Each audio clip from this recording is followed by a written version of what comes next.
In the shadows of the city, where secrets are commodities and trust is a luxury, one man delves into the minds of the monstrous. Welcome to the world of Jason King, a detective with a mind as sharp as a scalpel and a heart as resilient as steel. Beneath the ordinary scenes of daily life, grim tales of notorious serial killers lurk. Each one, unique in their madness, leaves behind a chilling legacy of victims and unsolvable puzzles. But the twisted minds of these murderers never elude Jason King. With every episode, the stakes rise. Every grim detail, each hideous crime, King peels back layer by layer. In a world where evil is the norm and horror is the narrative, Jason King remains steadfast. His mission? To uncover the dark consciousness of terror. His promise? Justice. This is Jason King's world, where crime is not just confronted, but comprehended. Dive deep into the chilling tales of serial killers with Jason King. Early last Saturday evening, Celia Shepard and Brian Hartnell, both in their early 20s, were sitting on this knoll of land overlooking part of Lake Berryessa. They thought they were alone, but there was a third man on this knoll, a man who wore a medieval-style executioner's hood, carried a knife and gun, and intended to use them.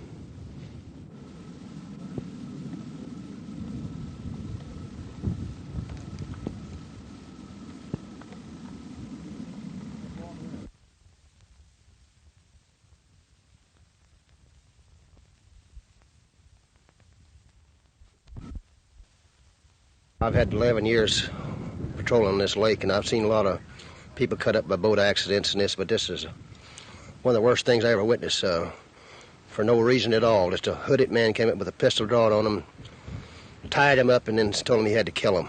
So, tied him up, and he still didn't take the money. And the kid said, "The money's in my pocket." He said, "I don't want the money, all I want to do is kill you." Yeah, when I arrived on the scene at Saturday night around 7:13, found this young girl in on the shoreline here, all stabbed in several places. And her boyfriend, male companion, came to from, he had been stabbed, and he had taken off for help. Mm-hmm. And the other patrolman came in, which is Dennis Lamb. He found him some 100 yards from here, passed out. So he brought him back to the scene of the where the girl was.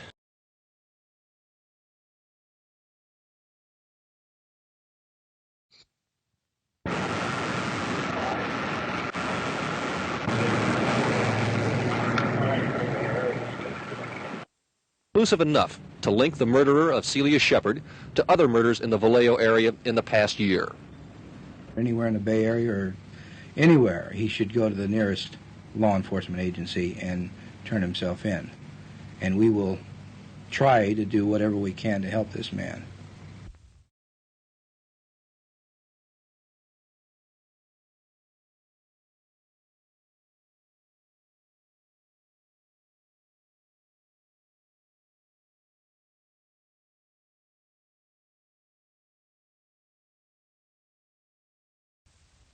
Does it seem to you as if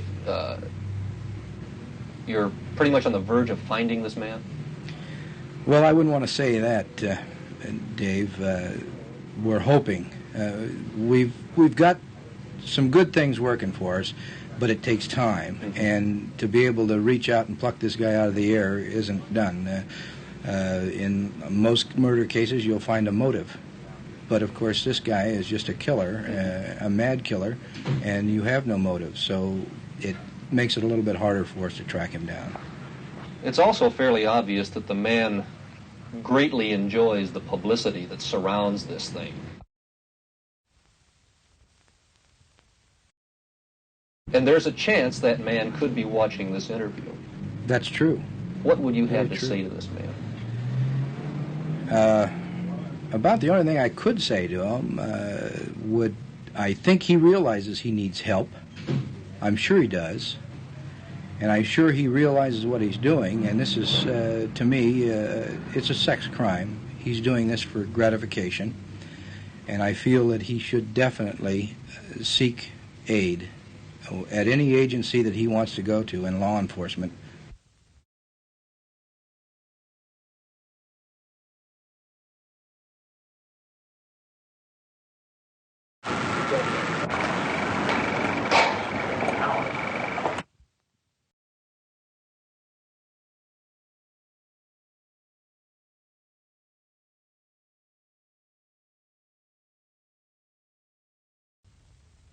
This guy is a pathological psycho killer. There's no doubt about it. Is there any doubt in your mind that there is or is not any connection between Vallejo and Lake Berryessa? This we're sifting out now. I wouldn't say that there is any connection, yet I wouldn't want to tell you that there isn't at this time. We have some pretty good physical evidence that we're working on now. Mm-hmm. And of course, we're going to get together with the Vallejo authorities. We've been in contact with them since the incident, and we definitely will pool our resources. 7:40 p.m., Officer Slate at the Napa Police Department received this call, and the subject stated, I want to report a murder. No, a double murder. They are about 2 miles above park headquarters in Lake Berryessa, and they are driving a Volkswagen Karmann Ghia. Mm-hmm. And with that, the officer asked, well, where are you now? And he stated, I did it. And with that, the officer could feel that there was nobody on the line. He said, are you there? Are you there? And there was no answer.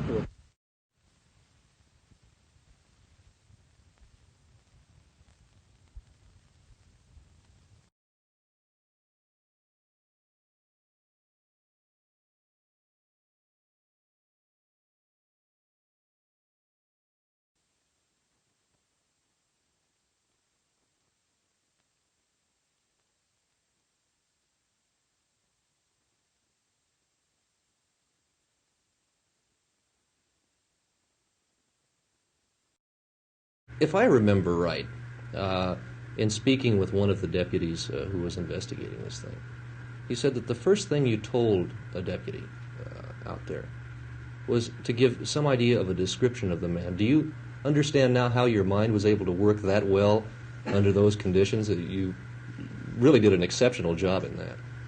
Well, through the whole thing, like I mentioned before, at the beginning, I did think I was going to die. And so from that moment on, one has to have certain goals that you have to set. The first goal, of course, was to live.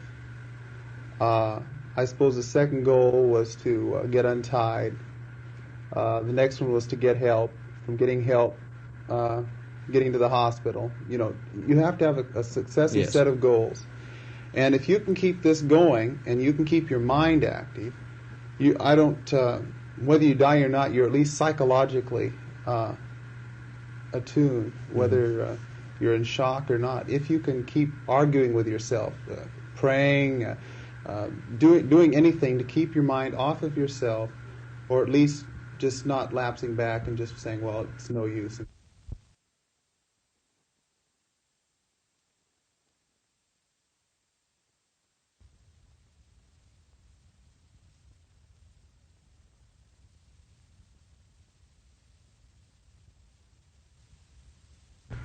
I considered him a robber. I had absolutely no thought that he was anything but that. And when we were at this robbery stage, I didn't consider any real threat to my life or to the girl or anything. I really didn't consider this, but I really wanted to help him. And did he seem as though he would like your help at all? No, he didn't, and he didn't even end up taking the money. But I bear no grudge. Well, of course not. I don't think that he was acting under his total complete consciousness. And when a man is, if you don't mind using the word sick, you can't hold this against them. But the real concern that I have is that he doesn't do this again. I'd like to see some people save this experience. Brian will probably be able to leave Queen of the Valley Hospital fairly soon. But where he's going from here is being kept secret in the event that The man who attacked him and killed Cecilia Shepard on Lake Berryessa a week ago Saturday tries again. Brian made it for two reasons some people might regard as intangibles, but reasons that for him were enough: a strong faith and an equally strong will to live. Dave Monsees, Eyewitness News, at Queen of the Valley Hospital, Napa.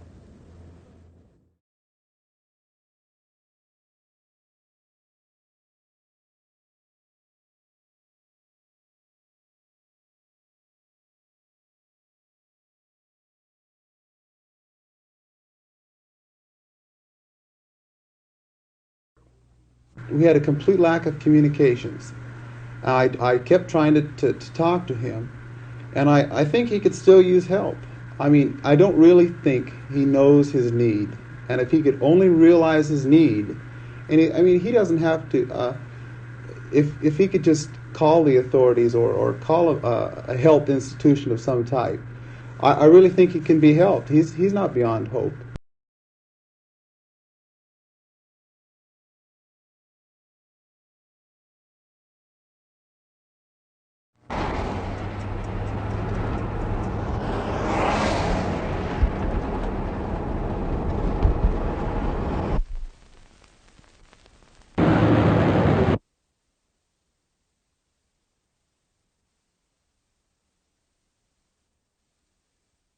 About 9 o'clock Friday evening, April 7th, Mrs. Isabel Watson got off a bus at this bus stop in the Tam Valley section of Mill Valley.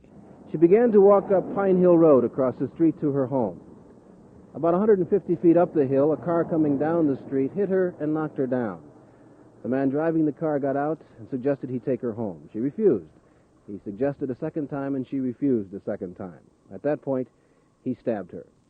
The man was described as Caucasian, about 5 feet 9 inches tall, in his mid-40s, and wearing dark horn-rimmed glasses. And law enforcement agencies think the possibility that he may be the Zodiac is worth checking into. Do you have a feeling, Sheriff, that the Zodiac is still in the Bay Area? The only feeling that I have is that the Zodiac was in the Bay Area.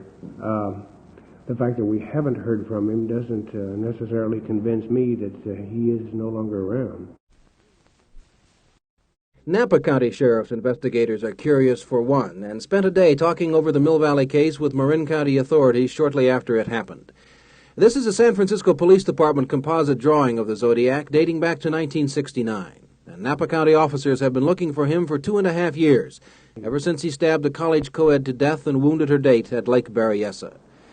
Sheriff Earl Randall believes the man who attacked Mrs. Watson in Mill Valley April 7th had murder on his mind, but was deterred from that by the woman's screams and the sights and sounds of neighbors reacting to her cries. She has since been released from the hospital with stab wounds in the neck and shoulder. And the sheriff believes further that there are some similarities between the man who attacked Mrs. Watson and the Zodiac. The basic physical description of the two suspects are much alike. And in any case where a person is stabbed, naturally we're interested in pursuing this. Time of day or day of the week also enter into your thinking here? And somewhat, yes. We wouldn't eliminate any day of the week or any hour. However, the early evening hours such as this and the Friday. Now, you're not saying that this definitely is the Zodiac, are you? Absolutely not. We're only definitely saying that we're interested in all cases where people are stabbed, and the physical description is such that it could be the Zodiac. Since the release of the latest letter yesterday, our office has received additional phone calls from persons in the Bay Area who feel that they can be helpful in the apprehension of the Zodiac suspect. My partner, Inspector Armstrong, and I, who are handling the case, have received several phone calls this morning and this afternoon on various informants who have given us some information as to names, addresses, and locations that we have checked out and are checking out at the present time. It's generally stirred up quite a bit of interest.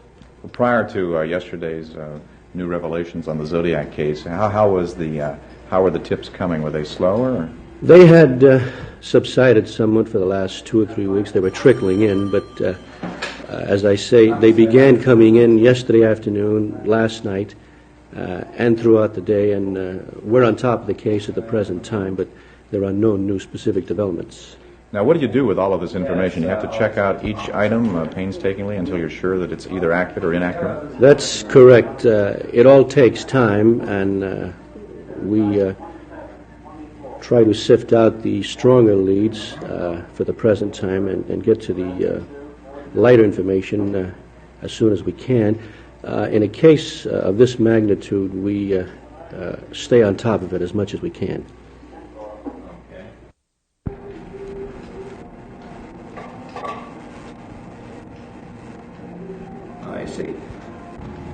I see. Mr. Willie, no, sir, not as insofar as our investigation has gone at this time. You are attempting to decode the last cryptogram, is that it?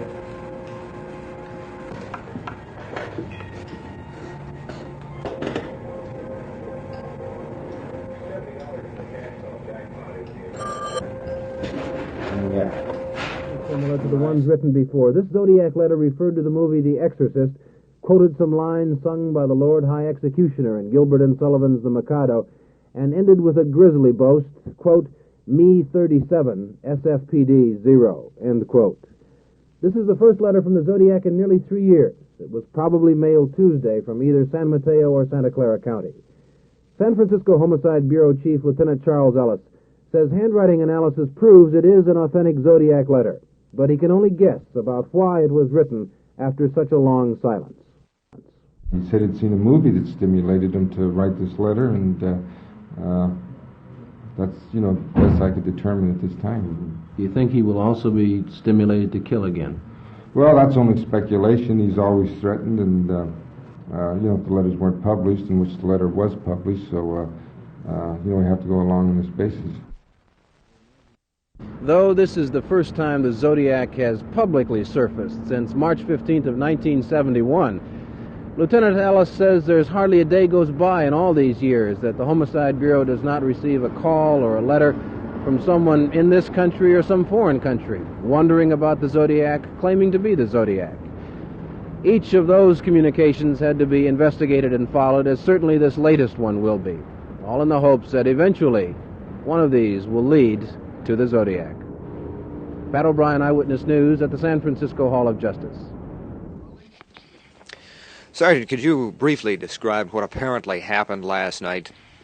Yes, we had a double homicide that took place out on a county road about sometime after 11 o'clock last night. A double homicide involving victims were a 16-year-old girl and a 17-year-old boy. How did this incident occur, apparently? Well, they were shot. What were the circumstances involved? Possibly they were ordered out of the car by the responsible, and the boy was shot right at the side of the car, and the girl apparently tried to run, and she was shot and found 28 feet further on. There was one bullet hole that penetrated one of the windows of the car. Was this a stray bullet, or was this one of the bullets that hit the victim and went on through? This could be a stray bullet or a warning bullet of some sort that we can't connect it with the bodies, but it's the same type of shell. Do you have any idea what the possible motive might be for this killing? We have no motive at this time.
Of these letters help or bother you? Are you bothered much by crank calls coming into the police department? Well, not an awful lot in the Zodiac case. Surprisingly, sometimes when you have a murder that gets so much public attention, you do receive a lot of crank calls. But as you know, the Zodiac has murdered 5. He's injured, to our knowledge, 3. And people aren't too excited about calling in and saying that they've murdered 5 people. We don't have too much of that. The people we have received information from are people that are really concerned. It's real good information, we feel. We've investigated just thousands and thousands of individuals, and it has also Sacramento, that other agencies send their information direct to Sacramento, and the ones close by send here to San Francisco. But actually the public has been great in this case, and the information we've received has just been very helpful. Have the ciphers, the symbols, and the letters themselves been of any use to you to this point? No, we haven't been too successful. We've had them out with experts. The latest one we had 6 months ago when he sent us a cryptogram was never broken. Of course, we don't think that actually there was a message in there. You can't have these ciphers, and they really aren't able to be broken, that they're not real cryptographic messages. They couldn't be dummy type of symbols, and we've had them with the experts of the nation, and we've been unable to break them. Well, we in homicide, of course, we can only go by actual cases, and we don't feel that he's committed 10. Of course, as you know, he's operated throughout Northern California. There could be other jurisdictions that we're unaware of. Here in San Francisco, we can only attribute the one murder to Zodiac, which is the Stein cab driver murder. But I see in his latest letter that he has said he's killed 10, but he didn't specifically state that they happened in San Francisco. Is there anything new in this letter that you view with particular interest? Well, of course, it's nice that he, in the letter, mentioned that he wasn't responsible for the bombing of the Park Police Station. We hadn't run across him in our investigation, and we had nothing that indicated that he did blow up the Park Station. I really don't feel I am. I think that the Zodiac is just making an idle threat, frankly. He has bragged of killing up to possibly 14 people, but there's absolutely no evidence that he's killed more than 5. I put no credence in this. I think he just wanted to get himself a little publicity. You thought maybe things were dying down a bit as far as he was concerned? Well, I think with the killings that have gone on in this area in recent weeks that have created very big headlines, that possibly he's a little miffed. He's not the center of attention anymore. What kind of a person do you think the Zodiac is? Well, obviously a very sick person. He's very cunning too. He's not a brilliant man, but he certainly isn't dumb. I think he's got a kind of a shrewd animal cunning to him, and of course there is a great sickness in there that prompts him to go out and kill. Don't you think you're going to start looking over your shoulder once in a while now? Oh, very definitely. As I say, I think it's an idle threat, but at the same time, I'm no fool. I'm going to be very careful. There was a conference with the police department and a discussion of possible police protection for me. It was finally decided that this, at this time at least, is unwarranted. If somebody takes a shot at me, that'll be a different case. But at this point, there's no need. We don't feel any need for protection.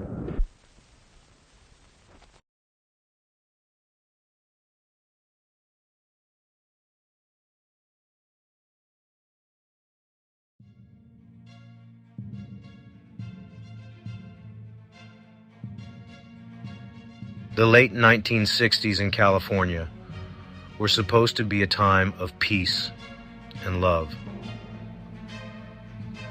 The counterculture movement was blooming. Young people were searching for new meaning.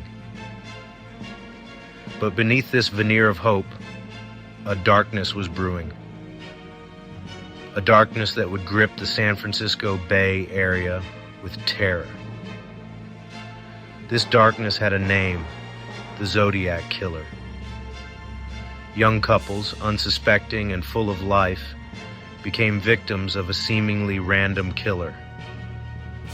The brutality of the attacks, coupled with the killer's audacious communications with the press, sent chills down the spines of residents. This wasn't just about taking lives, it was about instilling fear. He craved notoriety, recognition, a twisted legacy. He began sending letters to newspapers, each one a chilling glimpse into the mind of a madman. These letters, often filled with ciphers and cryptic symbols, became his calling card. They were a taunt to the police, a way to keep his name, or rather the name he gave himself, on everyone's lips. The Zodiac Killer's reign of terror was brief, but its impact was profound. He vanished as quickly as he appeared, leaving behind a trail of bodies, unanswered questions, and a mystery that continues to baffle investigators and amateur sleuths to this day.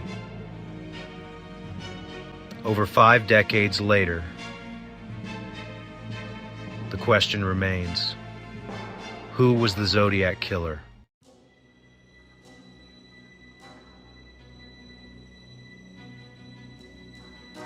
The Zodiac Killer wasn't content with just committing murders. He wanted to play with the authorities, to toy with the public's fear. His chosen method? Cryptic messages, often in the form of complex ciphers, mailed to local newspapers. These letters, filled with bizarre symbols and coded language, were more than just ramblings of a madman. They were a twisted game of cat and mouse.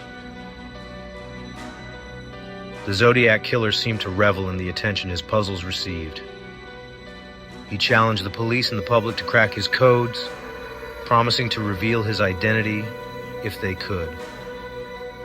Despite the best efforts of codebreakers, cryptologists, and armchair detectives, many of the Zodiac's messages remained unsolved for years. The ciphers that were eventually cracked offered tantalizing glimpses into the killer's psyche, hints of a disturbed mind, a thirst for recognition, and a chilling lack of remorse. But the unsolved ciphers continue to haunt investigators. They hold the potential to unlock the mystery of the Zodiac Killer's identity. They are a constant reminder that this cunning and elusive killer, despite his desire for fame, may have successfully taken his secrets to the grave.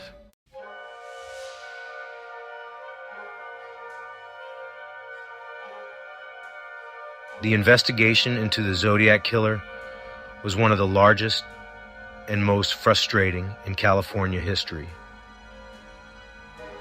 Law enforcement agencies across the Bay Area poured resources into the case, desperate to stop the killings and bring the perpetrator to justice.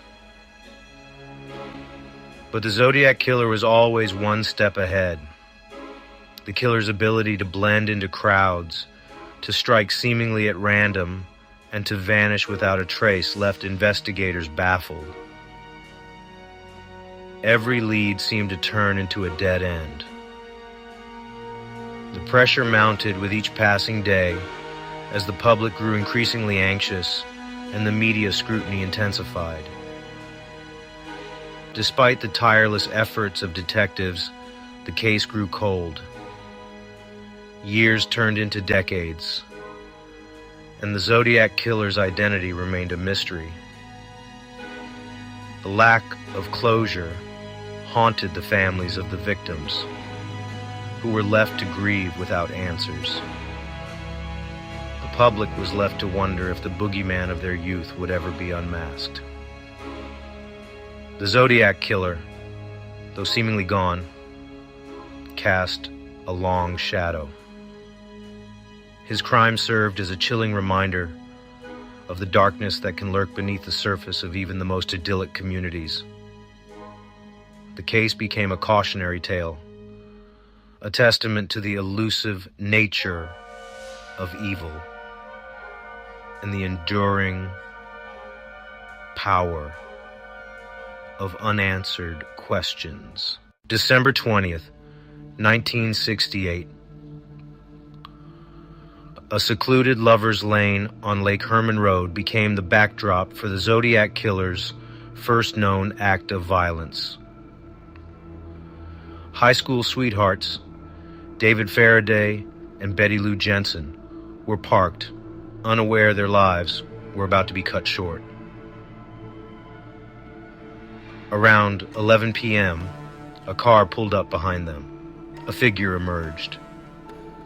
The tranquility of the night was shattered by gunshots. David was shot in the head at close range. Betty Lou, attempting to flee, was gunned down. Their bodies were discovered shortly after by a nearby resident. The news spread quickly, sending shockwaves through the community.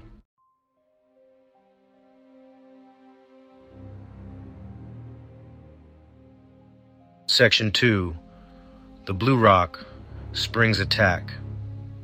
A pattern emerges. 6 months after the Lake Herman Road murders, the quiet summer night of July 4th, 1969, was shattered by another act of senseless violence. This time, the location was the Blue Rock Springs Park in Vallejo, California, just a few miles from the site of the first attack. Darlene Farron, 22, and Michael Majot, 19, were parked in a secluded area of the park when a car approached them. The driver, shining a bright flashlight into their vehicle, claimed to be a police officer. Before either Darlene or Michael could react, the assailant opened fire, unleashing a barrage of bullets into their car.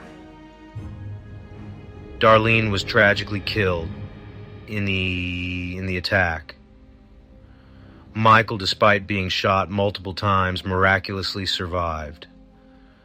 His account of the events and his description of the attacker would prove crucial to the investigation, providing the first real lead in the case. The similarities between the Blue Rock Springs attack and the Lake Herman Road murders were too striking to ignore. The secluded locations, the late-night timing, the cold-blooded execution style, it all pointed to the same perpetrator. A sense of dread settled over the Bay Area as the realization dawned. A serial killer was on the loose.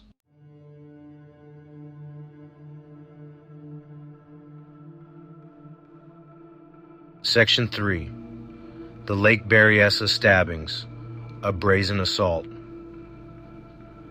On September 27th, 1969, the Zodiac Killer struck again at Lake Berryessa.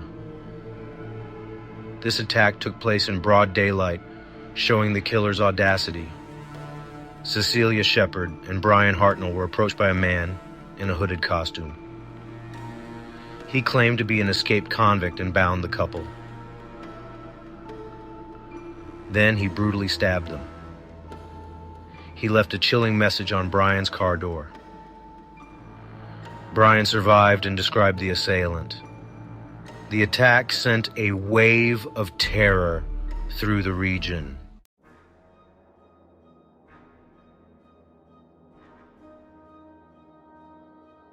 Section 4. The Presidio Heights Shooting. A final act? On October 11th, 1969, just 2 weeks after the Lake Berryessa attack, the Zodiac Killer claimed his final confirmed victim.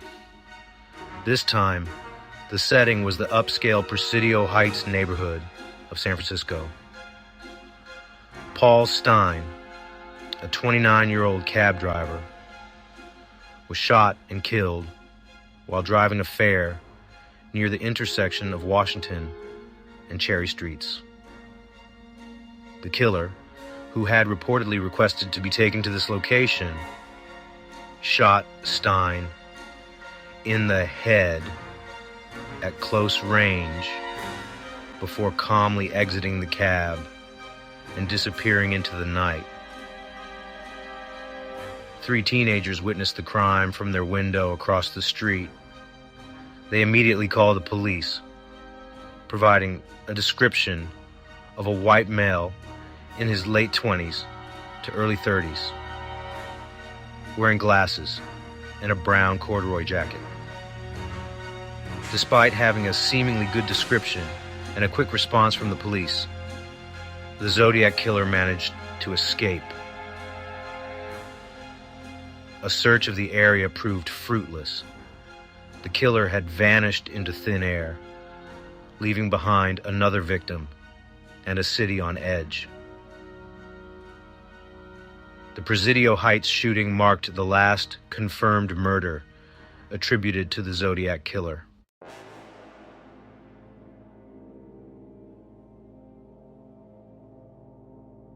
Section 5. The letters begin. Terror in ink and paper. Just 3 days after the murder of Paul Stine, the San Francisco Chronicle received a chilling letter.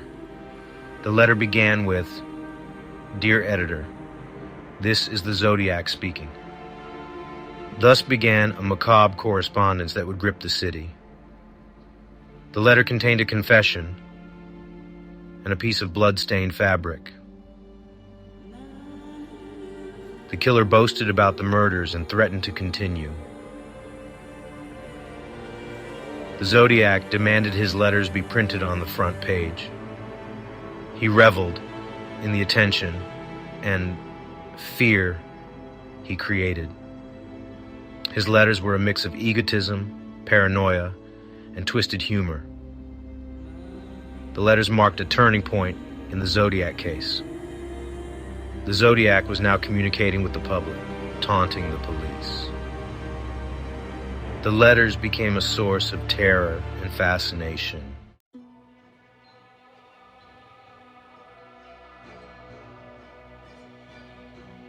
Section 1. The 408 Cipher, A Race Against Time. On August 1st, 1969, 3 letters arrived at the offices of the Vallejo Times-Herald, the San Francisco Chronicle, and the San Francisco Examiner. The letters, typed in the erratic style of the Zodiac, sent shockwaves through the Bay Area. Each letter contained a portion of a 408-character cryptogram. The Zodiac claimed the cipher would reveal his true identity. He gave the newspapers 1 week to publish the code. "If you do not print this cipher by next Friday," he warned, "I will go on a kill rampage this weekend." The letters ignited a frenzy of activity.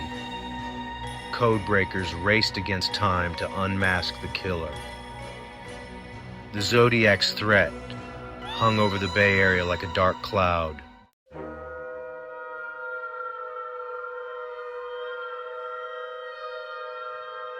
Section 2. The 340 Cipher, A Code Unbroken. The 408 cipher wasn't the only coded message the Zodiac Killer would send to taunt authorities and the public. On November 8, 1969, the San Francisco Chronicle received another letter, this one containing a much more complex cipher, comprised of 340 characters. The 340 cipher, as it became known, was significantly more complex than its predecessor.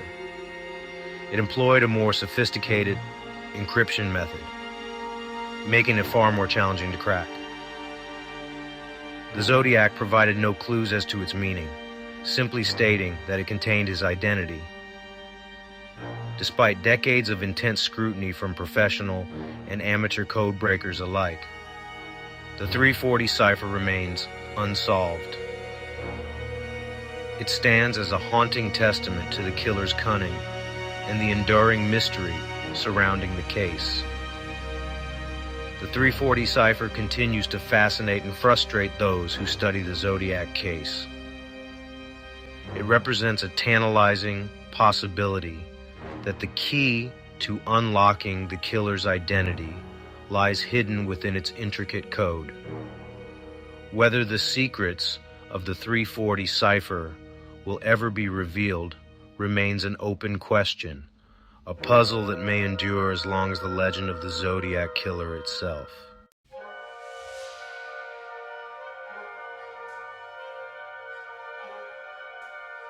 The Halloween card. A chilling greeting. As Halloween approached in 1969, the Bay Area braced itself for another possible Zodiac attack. The killer, known for his penchant for theatrics and his twisted sense of humor, seemed to feed off the fear and anticipation surrounding the holiday. On October 27, 1969, the San Francisco Chronicle received a postcard that would confirm the public's worst fears. The postcard, addressed to Paul Avery, a Chronicle journalist who had been covering the Zodiac case, contained a chilling message. "Boo, you are doomed." The postcard, adorned with a Halloween-themed image of a skeleton and a ghost, sent a wave of terror through the city. It was a stark reminder that the Zodiac was still out there, watching, waiting, and perhaps planning his next move. The Halloween card, with its menacing message and timely arrival, solidified the Zodiac's image as a master manipulator who thrived on fear. It was a chilling reminder that no one was safe, that the killer could strike at any moment, and that the authorities were powerless to stop him.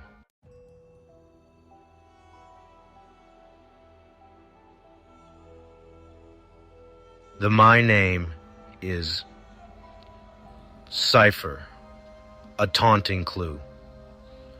On April 20th, 1970, the San Francisco Chronicle received yet another letter from the Zodiac. This letter, however, was different. It did not contain any threats, confessions, or boasts. Instead, it presented a seemingly straightforward puzzle that the killer claimed would lead to his identity. The letter contained a 13-character cipher, accompanied by the phrase, "My name is." The implication was clear. Solve this simple code, and you will unmask the Zodiac Killer. The brevity of the cipher, compared to the complexity of his previous messages, gave investigators and the public a glimmer of hope. Despite its apparent simplicity, the 13-character cipher has never been definitively solved. Over the years, numerous theories and proposed solutions have emerged, but none have been universally accepted.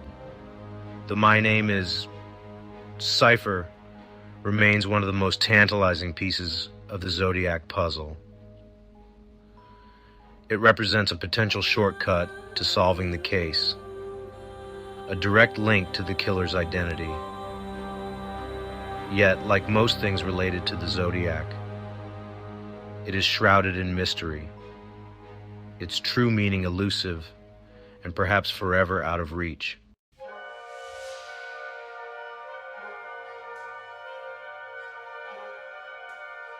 The Exorcist letter, a shift in tone.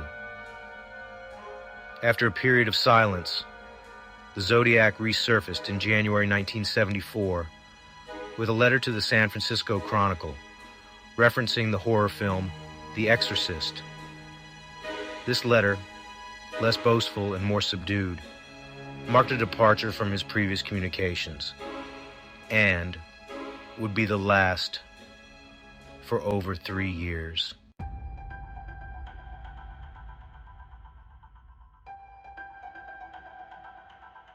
The prime suspects.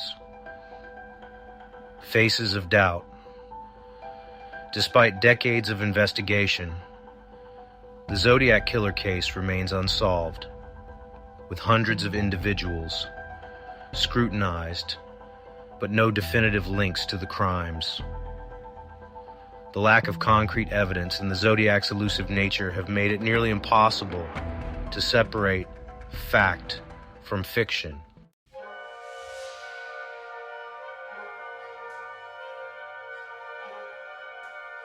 Arthur Lee Allen, a compelling but inconclusive case.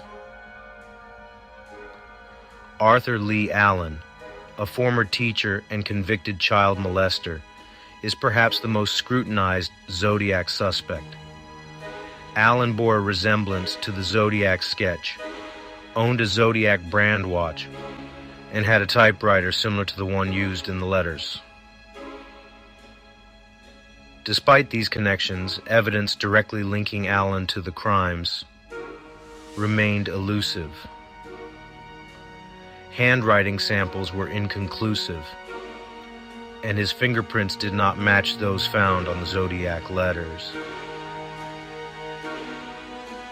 Allen died in 1992, leaving many questions unanswered and fueling ongoing speculation.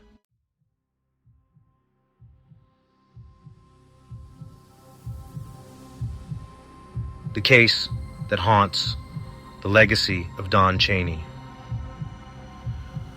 Donna Lass, a 25-year-old nurse, vanished in 1970 with circumstances eerily similar to the Zodiac's modus operandi. A postcard, believed by some to be from the Zodiac, surfaced months later, hinting at her disappearance. The message was never definitively linked to the Zodiac, and Lass's fate remains a mystery. Her case continues to haunt investigators and the public alike.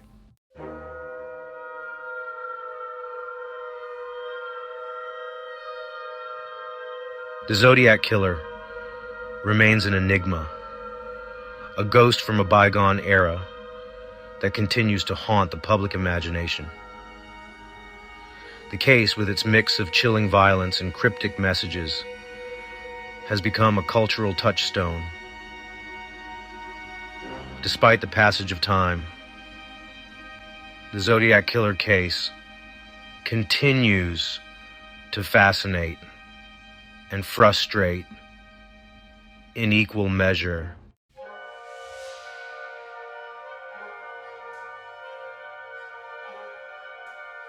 The Zodiac Killer case has captivated the public imagination for over 5 decades. David Fincher's 2007 film, Zodiac, reignited public interest in the case. The Zodiac Killer has appeared in various TV shows, often as a basis for fictionalized episodes. The enduring fascination with the Zodiac speaks to our collective obsession with unsolved mysteries.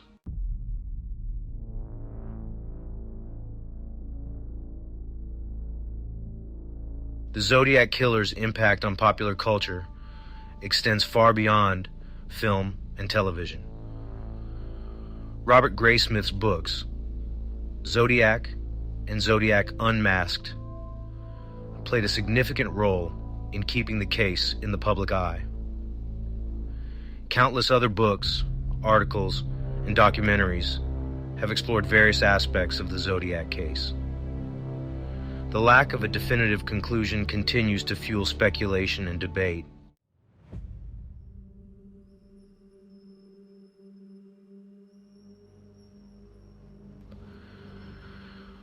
The Zodiac Killer case continues to attract a dedicated following of amateur sleuths. The internet has become a breeding ground for amateur Zodiac investigations. These online communities often attract individuals with diverse backgrounds and skill sets. The dedication of amateur sleuths highlights the enduring power of unsolved mysteries to captivate the public imagination.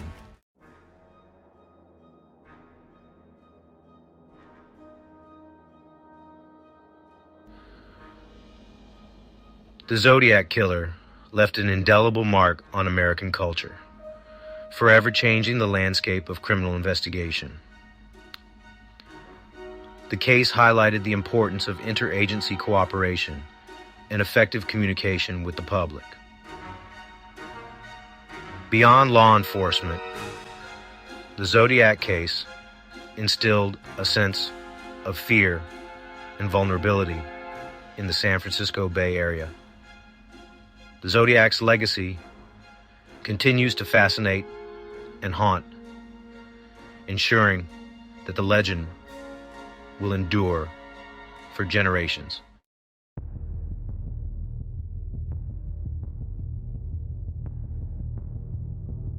The Zodiac Killer remains an enigma, a chilling phantom that has haunted California and the world for over half a century.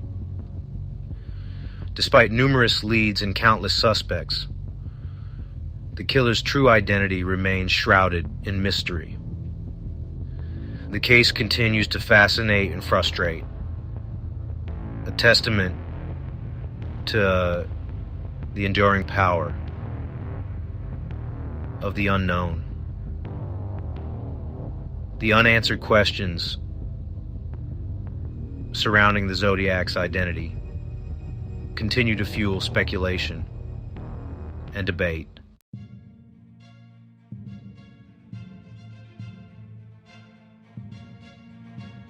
The Zodiac Killer case remains a frustrating exercise in futility, a testament to the limitations of even the most dedicated efforts. The killer's modus operandi, characterized by random attacks and a meticulous approach to concealing his identity, made it difficult for investigators to establish a pattern. The Zodiac's cryptic messages often serve to taunt authorities and mislead investigators.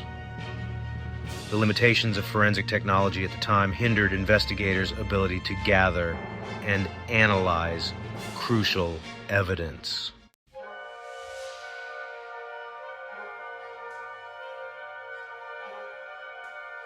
Section 3, A Legacy of Terror. The Zodiac's Impact on Society. The Zodiac Killer's brief reign left an indelible mark on American society, altering criminal investigation and casting a long shadow over the San Francisco Bay Area. The case, with its chilling violence and cryptic messages, became a cultural touchstone, reminding us of the darkness beneath idyllic communities. It led to advancements in forensic science, criminal profiling, and public communication strategies. The case highlighted the importance of interagency cooperation and effective public communication. Beyond law enforcement, it left a mark on the collective psyche, instilling fear and vulnerability. The Zodiac's cryptic messages created an atmosphere of paranoia and uncertainty. The case sparked a national obsession with serial killers, inspiring countless books, films, and documentaries.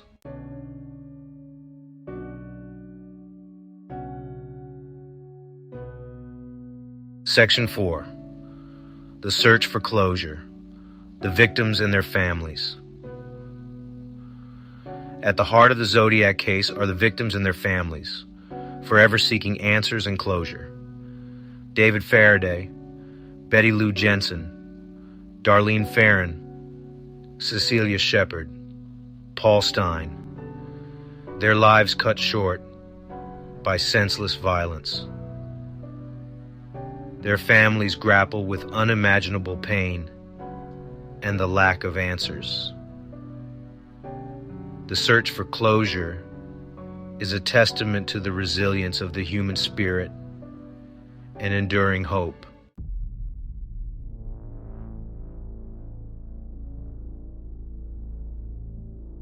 Will we ever know the truth?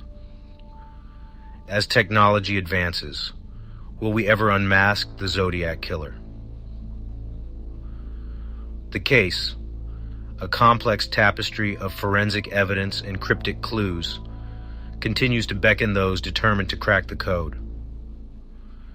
Recent years have witnessed renewed interest, fueled by advancements in DNA technology and new investigative techniques.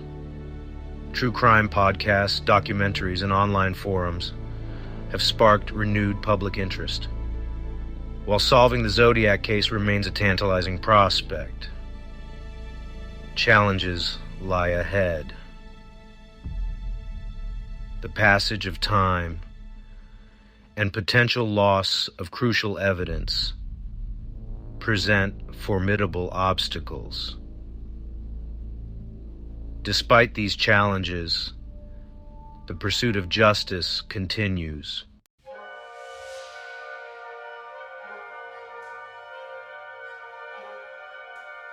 The Zodiac's enduring allure. The Zodiac Killer, despite vanishing into history, has secured a permanent place in popular culture. His chilling tale passed down through generations. The case, with its mix of violence, mystery, and unanswered questions, continues to captivate the public imagination. The Zodiac's allure lies in the combination of an elusive killer, unsolved murders, and cryptic messages. The story has been told through various mediums, each offering a unique interpretation. From David Fincher's film to countless books and podcasts, the Zodiac Killer has become a cultural icon. The Zodiac Killer's true legacy may lie in the enduring hold he continues to exert on the public imagination. The case will likely continue to fascinate, ensuring that the legend of the Zodiac Killer lives on. In a shadowy underworld of crime, where the ordinary meets the extraordinary, you've been journeying with me, Jason King. We've dissected the minds of some of the most notorious serial killers, peeling back the layers of their darkest secrets. Every shadowy corner we've turned, every chilling confession we've analyzed, has been a step deeper into the abyss. But remember, the abyss also gazes back. So, brace yourself as we prepare to dive even deeper. Next time, we'll unravel a tale so twisted it will make your spine tingle with anticipation. An enigma so intricate it will have you questioning everything you thought you knew. Until then, keep your eyes open and your mind sharp. This is Jason King, signing off.